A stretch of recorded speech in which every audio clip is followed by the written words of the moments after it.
내일 우리 2026학년도 수능고사를 보는 날입니다. 아침 아마 8시 10분부터 5시 40분까지 시험을 볼 건데 우리 내일 시험 보는 자녀들을 위해서 여러분들 기도 많이 해주시기를 바라고, 제가 시험 볼 때는 제가 대학을 정해서 가서 시험을 봤습니다.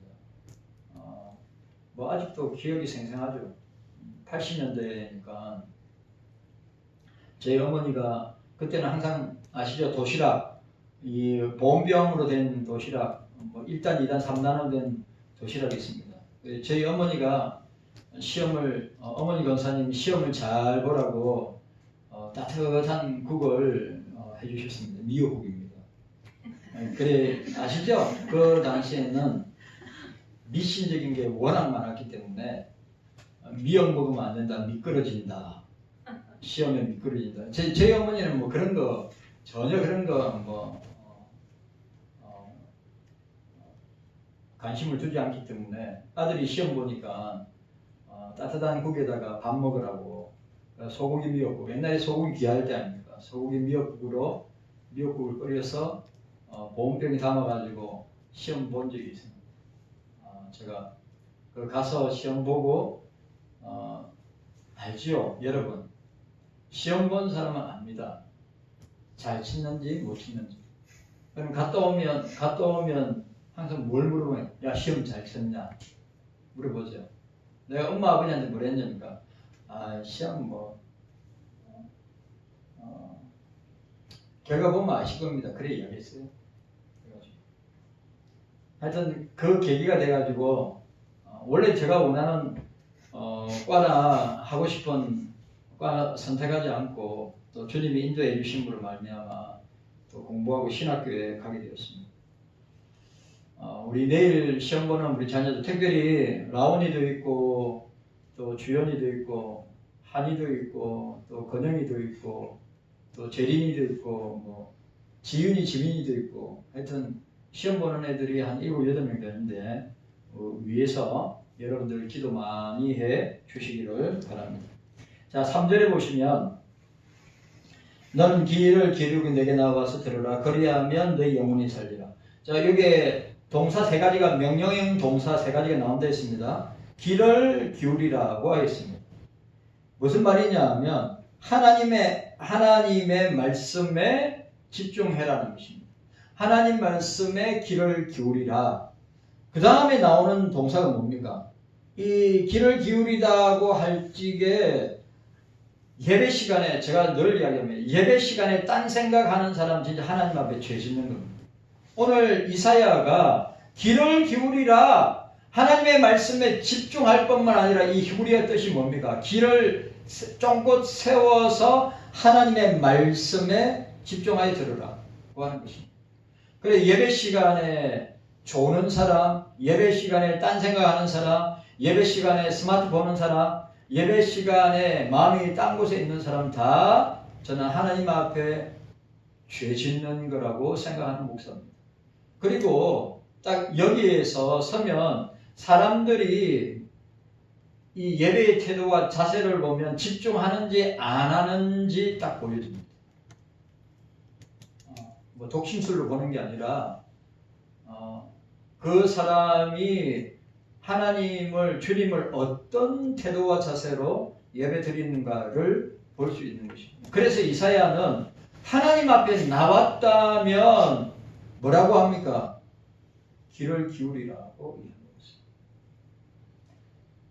그러니까 저와 여러분들이 하나님의 말씀 앞에서, 그러니까 저는 신사도 운동하는 사람이나 신비주의, 은사주의 운동하는 사람들 저는 경계할 뿐만 아니라 아주 싫어합니다. 왜냐하면 우리가 어디에서 이상을 봤다, 한상을 봤다, 꿈을 꾸었다, 저는 그런 거 절대 안 믿는 목사입니다.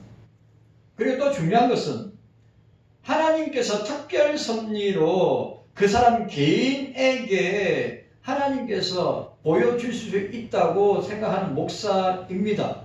그러나 그걸 맹신하는 사람들 많습니다.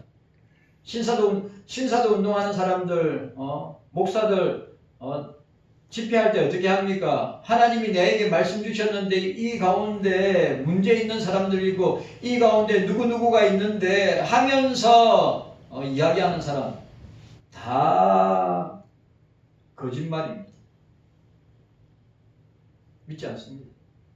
여러분, 우리가 귀를 기울여야 할 대상은 주님밖에 없습니다. 사람의 소리에, 세상의 소리에 우리가 귀를 쫓고 세우고 들을 필요가 없이 하나님의 말씀에 귀를 기울여야 된다. 그런데 그 하나님의 말씀은 뭐냐? 성경 말씀이에요. 성경 말씀. 그러니까 저는 제일 경계하는 목사와 제일 경계하는 성도가 뭐냐? 목사님, 내가 뭘 봤습니다. 내가 뭘 들었습니다. 그랬어요. 그렇게 신앙생활하는, 그렇게 은사주의와 신비주의와 신사도 운동하는 사람들 치고 교회 생활과 신앙생활 제대로 하는 사람 못 봤습니다. 저는. 그래서 저는 솔직히 말하면 그런 사람들 오면 진짜 경계하거나 이상한 말을 하면 그냥 교회 나가시라고 그래 이야기합니다. 왜? 반드시 교회에 문제를 일으키기 때문입니다. 여러분, 저와 여러분들이 귀를 기울여야 할 대상은, 귀를 기울여야 할 것은 성경밖에 없어요. 성경 말씀을 통하여 성령께서 깨닫게 하시는 그 말씀을 죽으라고 순종하며 따라가는 겁니다.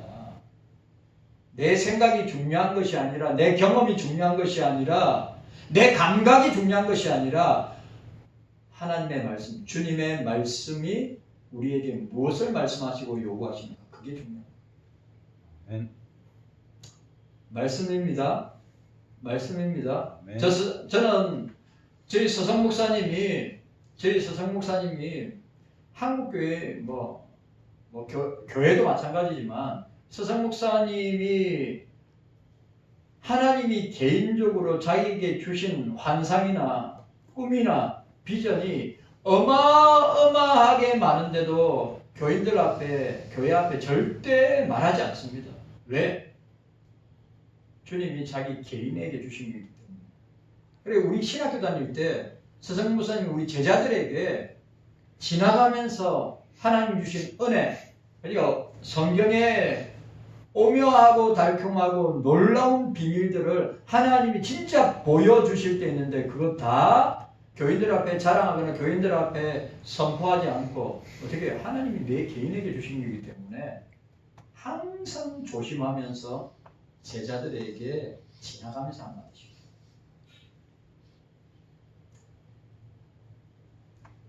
나는 평화시대를 산다. 절대 나는 죽지 않는다. 자기는 공산주의자에게, 나는 사회주의 공산주의자들에게 순교당하거나 죽을 수 있을 것이라고 늘 생각해 왔는데 하나님께서 보여주신 나는 절대로 죽지 않는다. 그리고 나는 사회주의나 공산주의에서 죽음을 당하지 않고 평안하게 복음 전하다가 선교하다가 주의 일 하다가 주님 앞에 부름받을 것이다. 우리 학교 다닐 때마다 맨날 그 이야기 하셨어요. 자기는 항상 나는 공산주의자들에게 죽는다. 그런데 하나님께서 세계 선교를 시작하면서 하나님께서 보여주신 것이 나는 죽지 않는다. 나는 평화시대를 살 것이다. 그리고 또 중요한 거, 우리는 평화시대에 밥값을 해야 됩니다. 그거 있어요. 근데 지금은 제가 볼 때는 제가 늘 이야기하죠. 우리 대한민국은 역사의 코너에 몰릴 것이고 우리 한국교회는 역사의 코너에 몰릴 것이고 예수 믿는 저와 여러분들도 역사의 코너에 몰려서 어디까지 각오해야 되느냐. 순교에 이를 정도로까지 각오해야 돼요. 그리고 또 중요한 거, 순교는 아무나 하는 것이 아닙니다. 성령께서 역사하셔야 돼요. 자, 따라합시다. 주의 말씀에 따라하세요. 주의 말씀에 귀를 기울이라. 주의 말씀에 귀를 기울여야 합니다. 그 다음에 나오는 단어 동사가 뭡니까? 하나님께로 나오라고 말하고 있습니다. 여러분, 아주 중요한 말입니다. 말씀 들은 사람이 하나님께 나옵니다. 주의 말씀 받은 사람이 주님께 나옵니다. 오늘 이사야는 예언 활동을 몇 년 했습니까? 이사야는 예언 활동을 60년 동안 했습니다. 하나님께 나오라. 주께 나오라. 오늘 55장도 그 유명한 목마른 자들, 없는 자들, 주님께 메시아에게 나오라고 하는 초청의 내용이 아닙니까? 여러분, 이사야는 60년 동안 너희들이 회개하고 돌이켜서 하나님 앞으로 나오라. 회개하고 돌이켜서 그들의 남유다와 북이스라엘과 남유다는 망했습니다. 이사야가 예언한 대로, 예레미야가 예언한 대로 망했습니다. 이사야는 60년 동안, 예레미야는 40년 동안 하나님의 말씀을 받고 선포했습니다. 그러나 그들 선포와 말씀을 통하여 돌아온 사람은 아무도 없었습니다. 이게 놀라운 일입니다. 오늘 저와 여러분들이 말씀을 들은 사람은 누구에게 나갑니까? 주님께 나갑니다. 말씀을 받은 사람은 하나님 앞에 나가게 돼 있어요. 오늘 이사야가 그 동사를 너희들이 하나님의 말씀을 귀로 들었다면 반드시 하나님 앞에 나아가야 된다. 여러분, 주님을 만나야 삽니다. 아멘. 오늘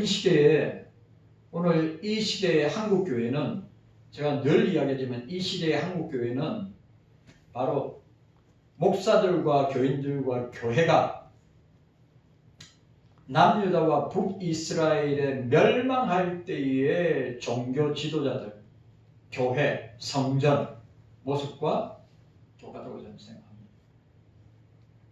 대한민국의 멸망은 정치 때문에, 경제 때문에, 사회 때문에 아니라 한국 교회 때문에 회개해야 합니다. 돌이켜야 합니다. 우상 숭배에서 우상을 만들고 숭배하는, 그리고 하나님의 자리에 인간이 앉아있는 그 모든 형태의 모습들을 회개하지 않는다면 회복할 길은 없다고 생각합니다. 자, 보세요. 이사야는 60년 동안, 60년입니다. 1년도 아니고 6년도 아니고 10년도 아니고 60년 동안에 절절하게 피 끓는 절절한 주님의 마음으로 예루살렘의 거리를 돌아다니면서 여호와께로 돌아오라, 여호와께로 돌아오라, 여호와께로 돌아와라, 그리고 회개하라, 끊임없이 외쳤습니다. 그러나 돌아온 사람 없습니다.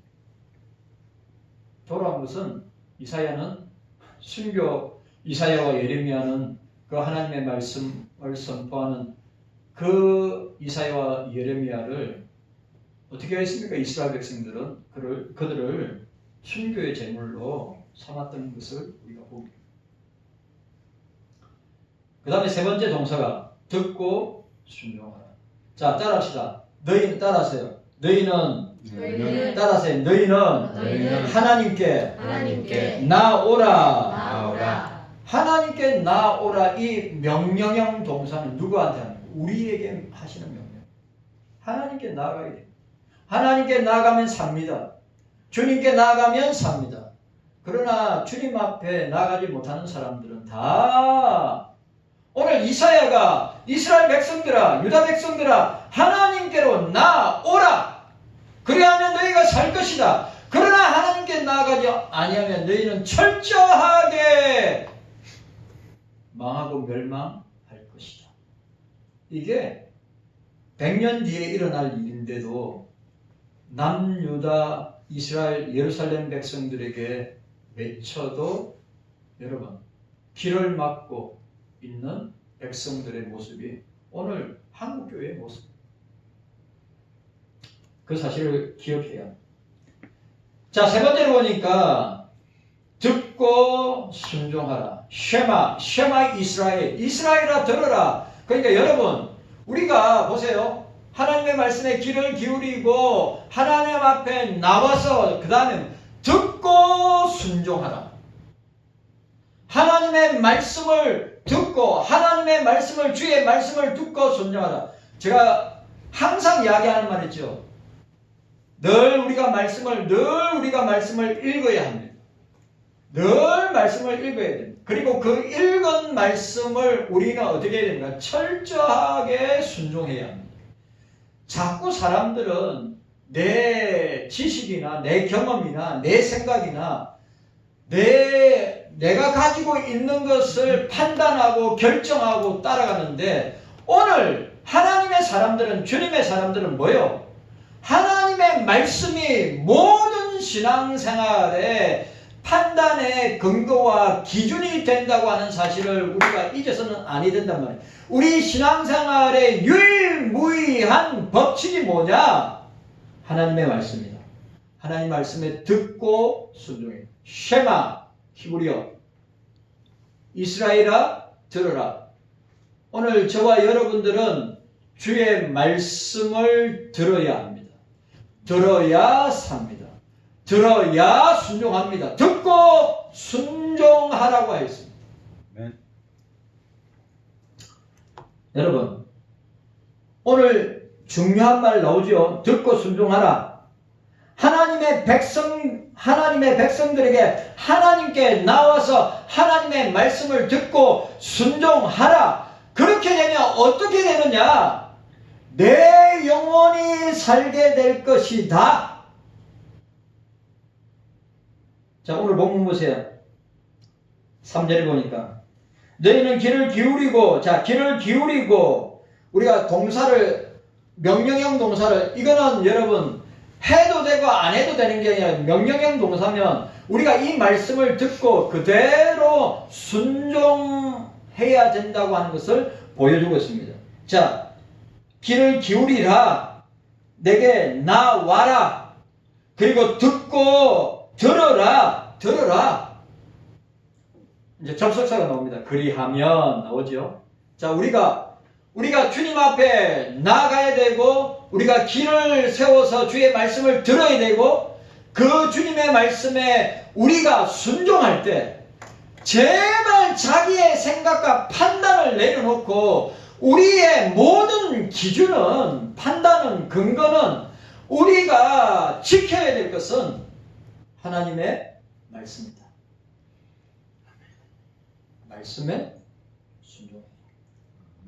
그럼 뭐라 해야 됐어요? 그 다음에 접속사는, 오늘 본문에 나오는 접속사가 뭐예요? 그리하면 살 것이다. 영혼이 살 것이다. 오늘 이 시대에 교회와 성도들의 문제는 뭡니까? 다른 게 아니에요. 아모스 선지자의 표현대로 8장에 나오는 대로 양식이 없어서가 아니라, 물이 없어서가 아니라 하나님의 말씀을 듣지 못하는 기간이에요. 여러분, 말씀 들어야 됩니다. 네. 영국의 위대한 설교자였던 스펄전 목사님이 청교대의 마지막 항태자요, 설교의 항태자라고 하는 스펄전 목사님이, 그는 어떤 설교자가 설교를 해도, 여러분, 설교 잘하는 사람이 있습니다. 그리고 진짜 설교 못하는 사람도 있습니다. 설교의 내용이 진짜 대한민국에 설교를 진짜 화려하게 뛰어나게 잘하는 목사들 있습니다. 그러나 반면에 진짜 억눌하게 설교를 하는 사람이 있습니다. 그래서 우리는 이런 말이에요. 죽서는 설교, 그 다음에 설익은 설교, 그러니까 잘된 설교, 그런 이야기 합니다. 그런데 스펄전 목사가 뭐라 했냐면, 나는 그 어떤 설교자가 그 어떤 내용의 설교를 가지고 모든 설교의 은혜를 받는다고 했어요. 왜? 항상 성도들이나 목사들이나 설교를 갖다가 평가해요. 여러분, 설교를 평가하려고. 저 설교는 어떠고, 이 설교는 어떠고, 저 설교는 잘하는 설교, 저 설교는 죽서는 설교, 저 설교는 진짜 어리버리한 설교, 저 설교는 어쩌다 하는데, 스펄전 목사님은 뭐라 했느냐? 나는 어떤 설교자가 강단에서 설교를 하든지 오늘 그 말씀이 축을 쓰던 말씀입니다. 잘된 설교도 못된 설교도 오늘 주님이 나에게 진짜 필요적절하게 주시는 말씀을 나는 받고 은혜를 받는다고 했어요. 제가 여러분들한테 말씀드립니다. 우리가 이 자리에 나와서 두세 사람이 주의 이름으로 모인 곳에 주님이 함께 하신다고 하는 것을 믿고 성령께서 우리 가운데 조명하셔서 이 말씀에 비답해 깨닫게 된다면 저와 여러분들은 어떻게 해야 됩니까? 순종해야 합니다. 평가하고 판단할 위치에 있는 것이 여러분들이 아니고 저와 여러분들이 아니에요. 우리는 말씀 앞에 아멘 해야 됩니다. 모든 것이 이해가 되나니 주님의 일에는 주님 나라 일에는 주님 말씀 앞에서는 노가 없어요. 예, 아멘입니다.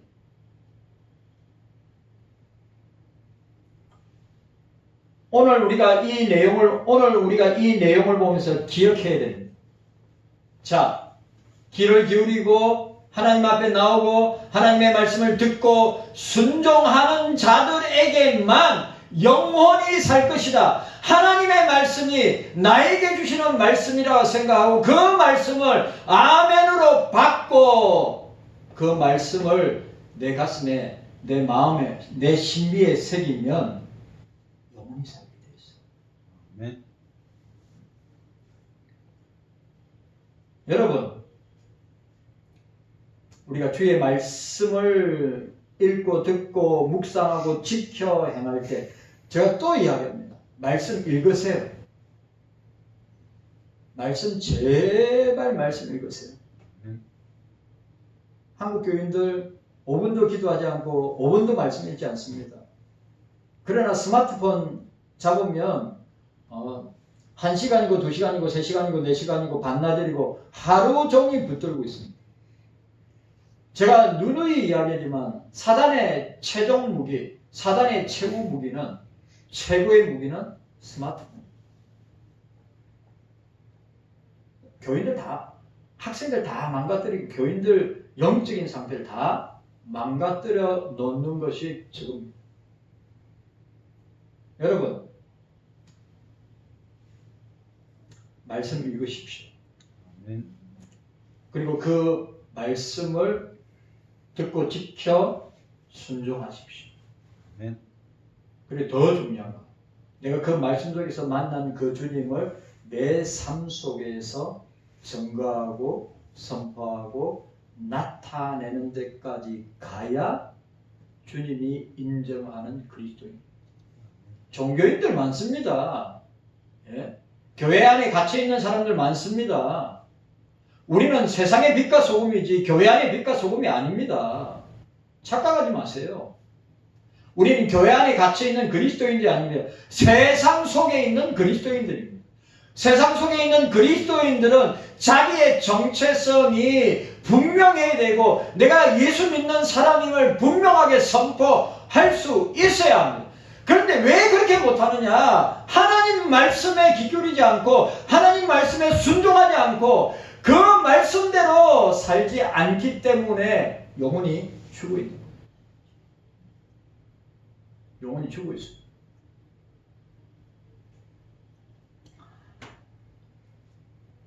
깨닫는 은혜가 저와 여러분들에게 있기를 바랍니다. 네. 영원히 살 수 있는 것은, 내 영혼이 살 수 있는 것은 다른 방법 없어요. 기도와 말씀입니다.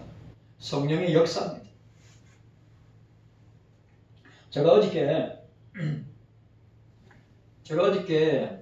우리 교육자의 총회와 전도 세미나 부산에 계시는 목사님인데, 이 경기도 우리가 모인 곳이 남양주거든요. 남양주에 있는 교회에서 모였는데 부산에 있는 목사님이에요. 그래 우리 고신철 목사님인데 그 목사님은 전도로 자기가 또 무슨 이야기를 하냐면 자기 동기가 누구냐 하면 우리 고신의 제일 큰 교회가 포도원 교회입니다. 포도원 교회 부총회장, 지금 우리 부총회장인 김문훈 목사님. 김문흥 목사님의 동기래요. 그런데 그 목사님이 우리 장기사님하고 성경 공부하면서 그 이야기 했어요. 신학교 다닐 때 유학 가려고 기도하는 사람 유학 가더라 이거예요. 예? 저도 미국 유학 가려고 준비하고 있었거든요. 아마 유학 갔으면 우리 아내 만났을까? 그래서 저는 어떤 결론 내린지 압니까? 만약에 내가 미국에 왔으면 미국에서 우리 아내를 만나지 않았을까? 이 놀라운 말을 하고 있는데 여러분들은 무슨 의미인지 모르죠. 하여튼. 그래가지고 딱 두 가지. 자 보세요. 자기가 신학교 다닐 때는 두 가지였대요. 하나 유학. 주님 저 유학 가게 해주세요.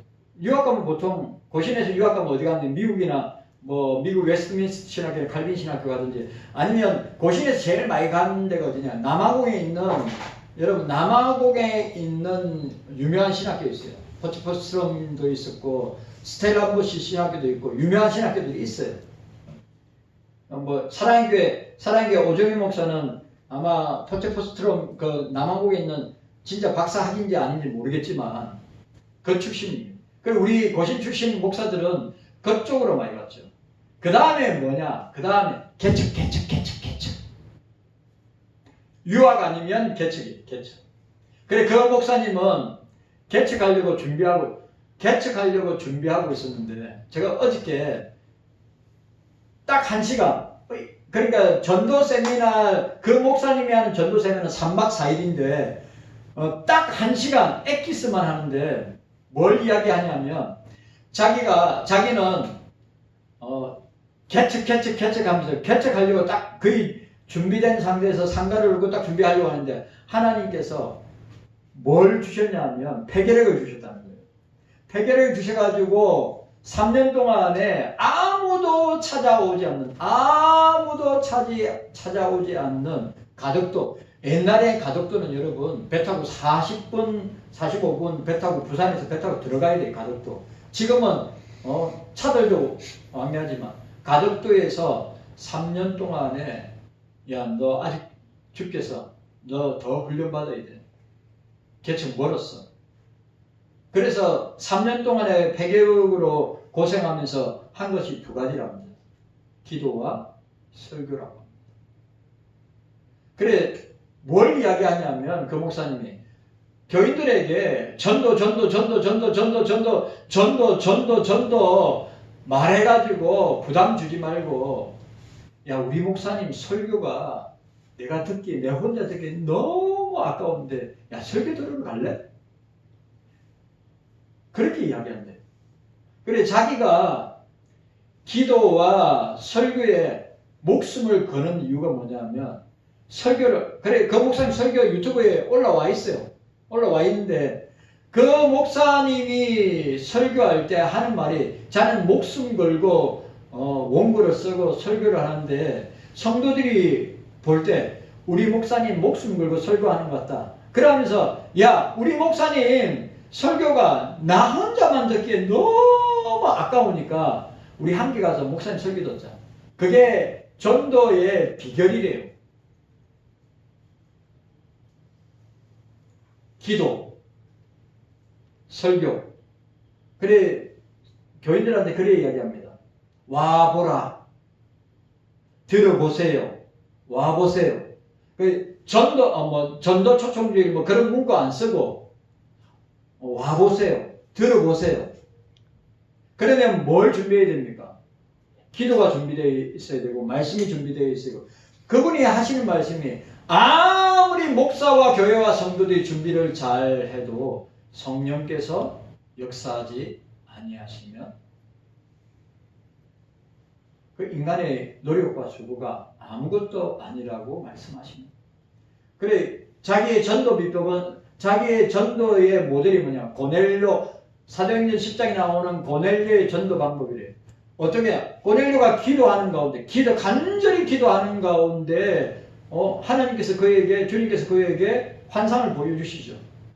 이방 전도의 문을 열기 위한 환상이었단 말이죠. 기도하는 가운데 그리고 누구를 초청했습니까? 베드로를 초청했어요. 베드로가 말씀을 전할 때, 본문에 베드로가 말씀을 전할 때 성령이 역사하심으로 그들이 어떻게 됩니까? 성령으로 거듭나고 회개하면서 세례를 받는 역사가 있어요. 그래, 그분이 전도의 기쁨은 다른 게 아니에요.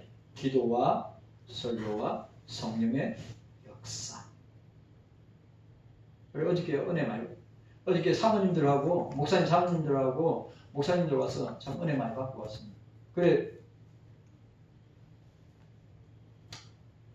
오늘 저와 여러분들도 말씀 앞에 자기를 죽여야 합니다. 말씀 앞에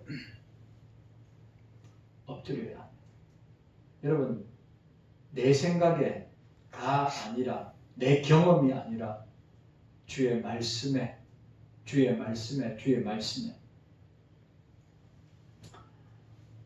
여러분, 말씀 들을 때 영혼이 삽니다. 말씀에 순종할 때 삽니다. 하나님 앞에 나올 때 삽니다. 네. 진짜입니다. 여러분, 주님 앞에 나와서 주님의 말씀을 듣고 사는 은혜와 역사가 있기를 주님의 이름으로 축복합니다. 네. 자, 4절 말씀 읽도록 하겠습니다.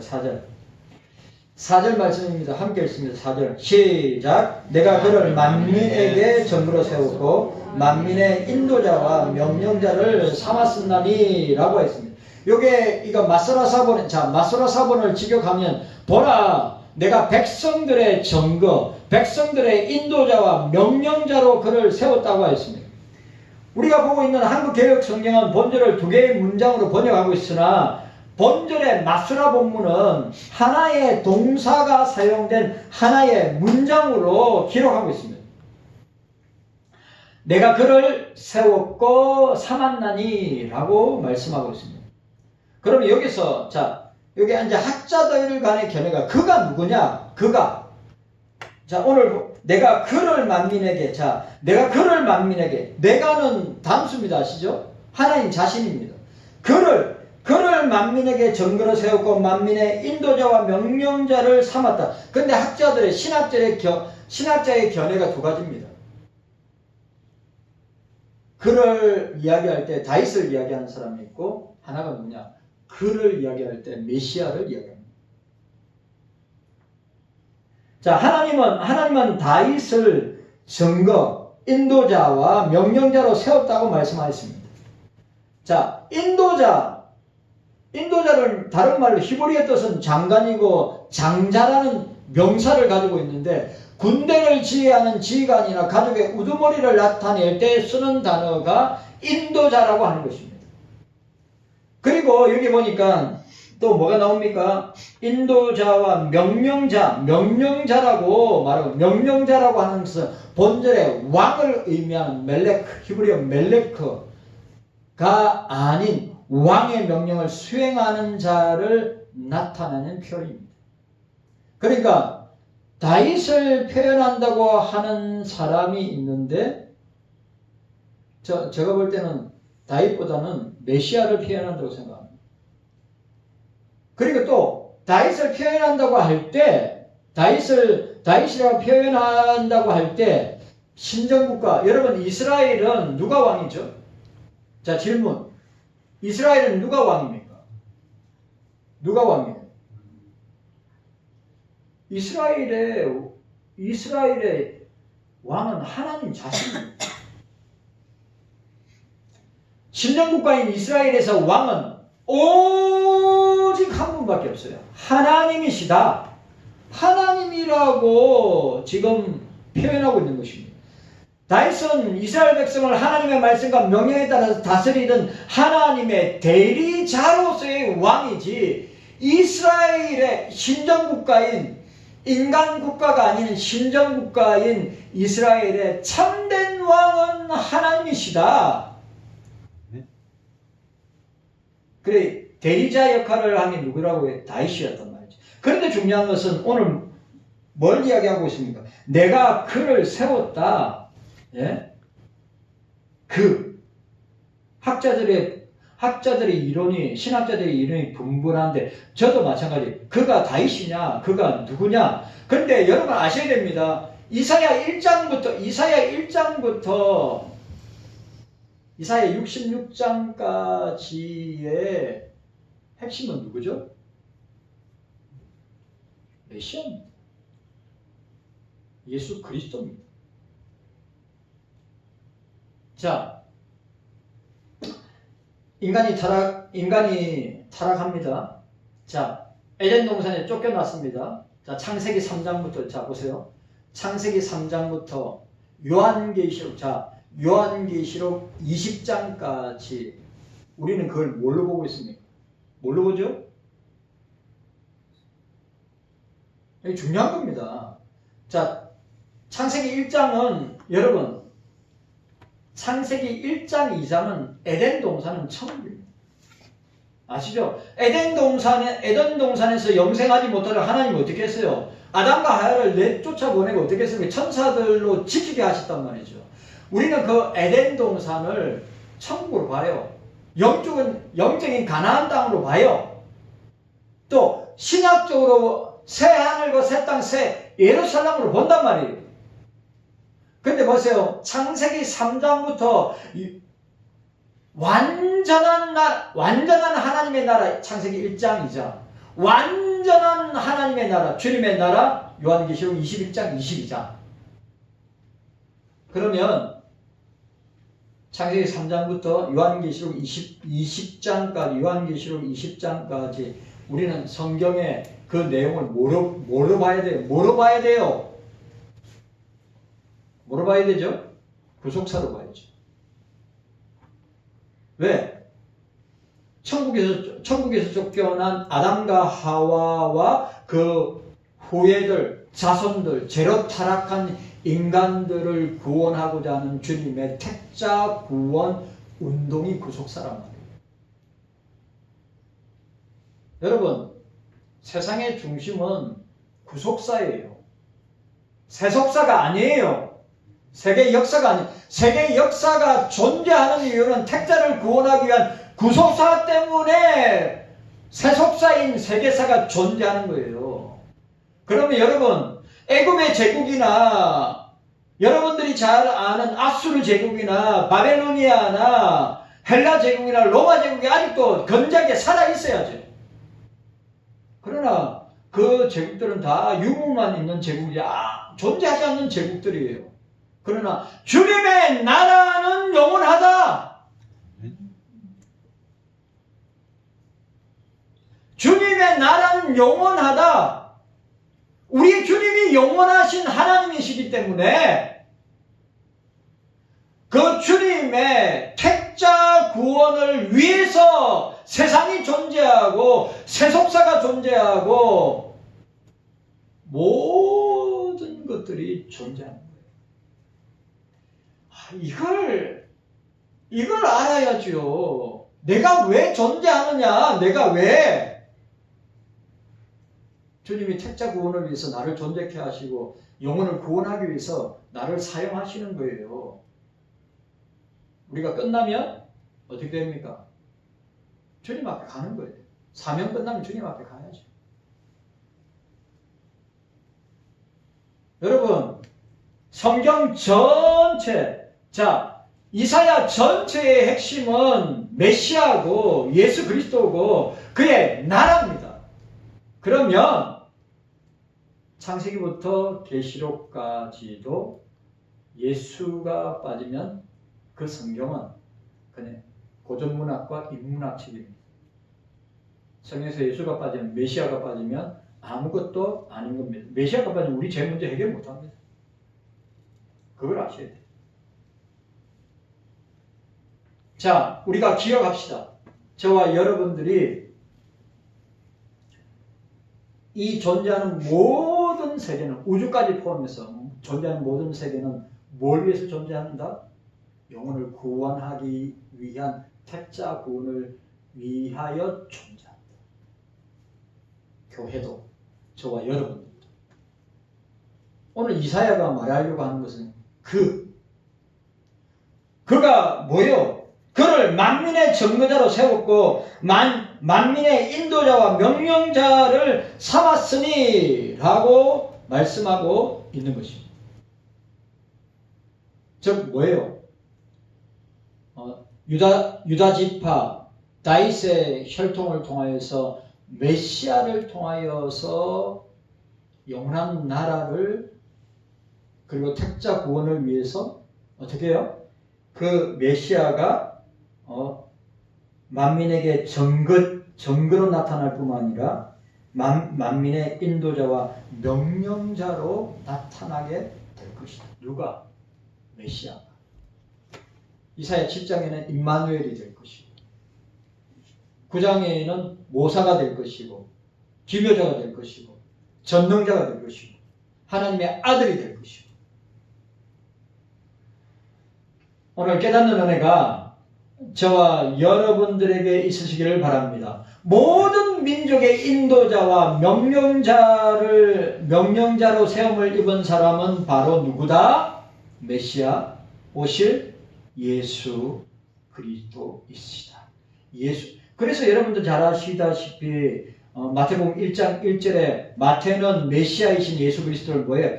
다윗의 자손 예수 그리스도의 세계라. 족보의 시작을 다윗의 자손 예수 그리스도의 세계라. 주님 감사합니다. 깨닫는 우리가 되게 하여 주시기를 원합니다. 도와주시옵소서.